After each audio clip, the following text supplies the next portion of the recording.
Hey everybody, Joseph Rothschild here, aka Mono Bluetron, back again with another episode of 10-Minute Testing. So since Zoo and TD have become the most powerful decks in the history of time, it's been pretty hard to brew, actually, and while I certainly haven't shied away from Zoo builds, I've done my best to avoid TD ones since the deck is so painfully linear. Until today.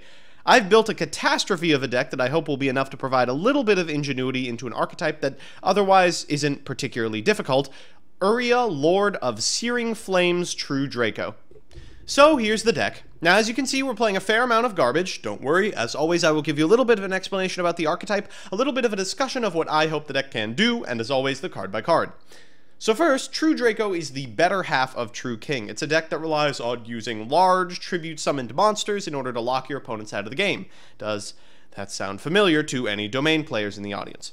They use a combination of the incredibly powerful advantage generators and their Big Daddy Masterpiece, who is immune to any 2 of the effects of your opponent's spells, traps, or monsters, depending on what you sacrifice to summon him.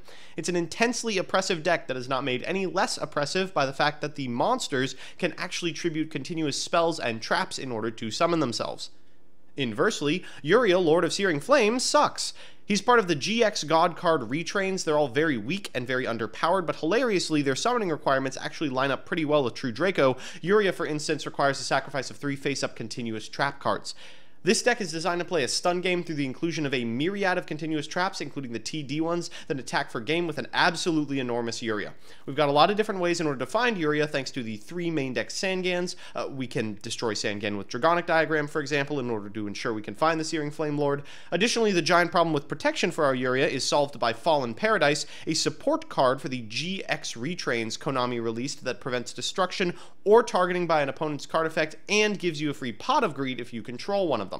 Finally, we are playing a set rotation package in order to find both field spells, and hopefully drawing into 2 of them will be just enough to find a True Draco guy to grind our opponent out and a URIA to kill them. So, on to the card by card. We're playing 1 copy of URIA, who can only be special summoned by sending 3 face-up trap cards you control to the graveyard. He gains 1,000 attack for each continuous trap card in the graveyard, and once per turn he can Night Beam an opponent's set spell or trap. After that are 3 copies of Sangan, fresh off the ban list. I don't need to tell you what this card does. Since we're kind of tight on space for our continuous traps, you can see we are playing a lot of them in order to ensure we can consistently go into URIA. We're only playing 1 copy of Masterpiece and 2 Knuckles, who adds a TD or TK trap to your hand or field when your opponent activates an effect. Don't worry, we should be able to find them. We're playing a lot of ways to search the field spell. Speaking of the field spells, here they are. 3 copies of Dragonic Diagram, which destroys a card in hand or on board to snag a drag, 2 Fallen Paradise, 3 Set Rotation, and 2 Terraforming. We had to lose some Searcher, and Terraforming was the one we chose.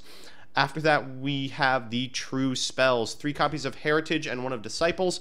These let you draw equal to the number of true cards that were destroyed on board this turn and use Emerald's effect, respectively.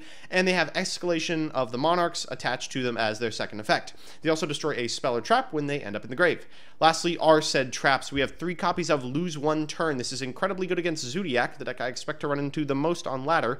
3 copies of the Phantom Knight's Fogblade, which is, in my opinion, just a slightly better version of Fiendish Chain, especially when we can destroy it to summon URIA. 3 copies of the original Gangster Continuous Trap itself, Fiendish Chain, coming back 1 more time. 1 copy of Skill Drain, another really great card against meta, and 3 Goes in Match. Now, the Goes in Match could be anything, but I decided to try out Goes in Match or Rivalry, and I think Goes in is probably the better of the 2 of them right now.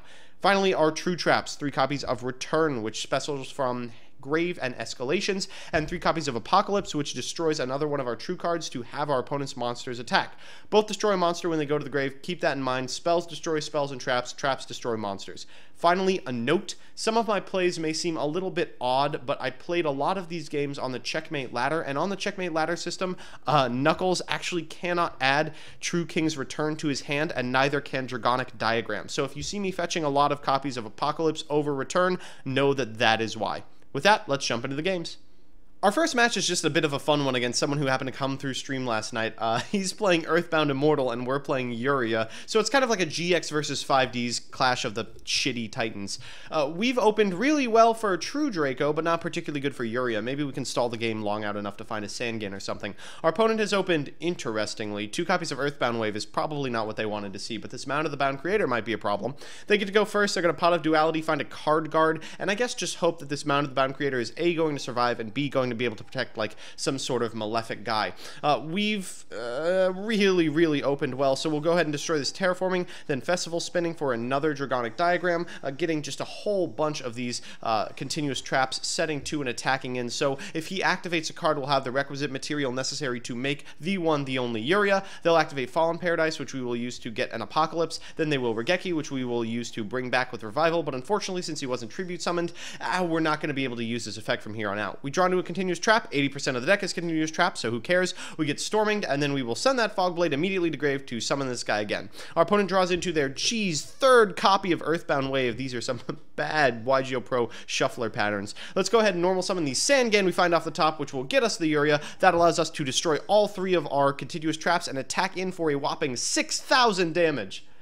Our second match is up against Cosmo, Fire King to be precise, the comboier of the 2 deck builds. We've opened pretty badly, actually, and our opponent has opened pretty well with a couple copies of Fire King Island and a couple of Cosmos as well. He'll start by sending this Slip Rider, going into a Strawman, using Strawman's effect to get back Slip Rider, then normal summoning this Tin Can. End phase, this Slip Rider dies, and he gets 2 Tin Can activations. The first is going to add a copy of Forerunner to his hand, and the second is going to get a Dark Lady, which he will immediately port out into.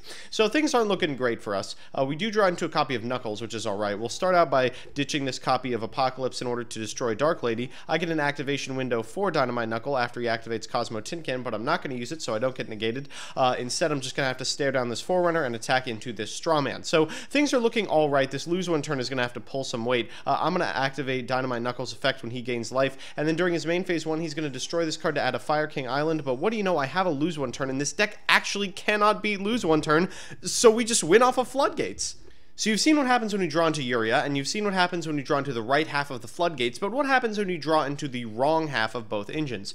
Here we have URIA and Sangan, as well as 2 continuous traps that do very little. They're not even true Dracos. This is not a good hand. Our opponent, unfortunately, is on Metal Foes Yangzing, a deck that is well known for, killing you into the sun if you refuse to interact with them. We do get to go first, so we get to set 3, the power play of 2012, coming back once more. Our opponent is going to set a Gold Driver and use it to destroy Chuan, getting a Jin Tao. I don't know much about Yangzing, but I do know, do not let the Jin Tao resolve, so we'll Fiendish Chain it, and maybe just hope we can grind him out. Volflaming the Jin Tao actually does a lot for him, because removing the Fiendish Chain means that when we draw this continuous trap off the top of our deck, we are still another turn off of URIA, so instead, we're going to go ahead and make Masterpiece and Prey. It's immune to monsters and traps, which is a pretty good combination. Unfortunately, this Regeki in his hand is looking pretty tasty. In draw step, we'll go ahead and destroy the 8 scale, I guess forgetting a little bit about the combination for a sec. This Regeki is going to completely savage us. He's going to get a fusion, use combinations effect to get an 8 scale, and then pendulum summon a couple. He'll get in for, I think, 4,100 points of damage, and then in second main, Metal Foes fusion into an Alcahest. Now, I'm not particularly scared of Alcahest, especially since my game plan seems to be hope I draw another couple of continuous traps and don't die next turn. Doesn't seem likely, but a 1/1000 Alcahest is not going to do a lot for it, so I'm not going to flip this chain. He's going to use Gold Driver to destroy the Bismugear, get himself a Metal Foes fusion, flip up counter in order to get himself a Gold Driver, and once I see the 8 scale, I'll concede. So we're back with the deck. It's not good. Truthfully, a lot of the testing I did on Checkmate should be considered moot just because the deck doesn't function as intended on Checkmate, but even if I was able to get return more often, I don't think it would have solved a lot of the outstanding problems with this strategy. A lot of the time, I felt like the things that I needed to improve were just to cut URIA and Sangans and play Demise True Dracos. I felt as if the continuous traps were incredibly powerful. I liked playing Fiendish Chain again, but unfortunately, I found myself wanting to do more than just really mediocre one-for-ones. I figured a way to get up on advantage was to add Demises, and pretty soon I realized I was just net decking again. Fallen Paradise is not a very good set rotation target. Set rotation is at its best when it locks your opponent out of the field spell zone, and of course they can just play over Fallen Paradise. Fallen Paradise is only in the deck as protection for URIA, who lacks the protection necessary to be any sort of meaningful threat, so you kind of have to play both in a little weird catch-22 in which neither of the individual cards are good or protect themselves. While I was happy with how the deck performed, I would be remiss to attribute it to anything other than just the raw true Draco cards that are found in the strategy. So that's that. I hope you enjoyed a 10-minute video in which I told you why a card from 2005 was not particularly good. Tune in next week when I tell you why Obelisk Monarch isn't powerful anymore. If you like the show and want to see me play the decks I make on this show on stream, I'm on twitch.tv/monobluetron every Monday and Thursday from 10 p.m. to midnight Eastern Standard Time. And if you want to see a certain deck or archetype played on a future episode of this show, let me know in the comments section and I'll do my best to check it out. Otherwise, I'll see you Sunday.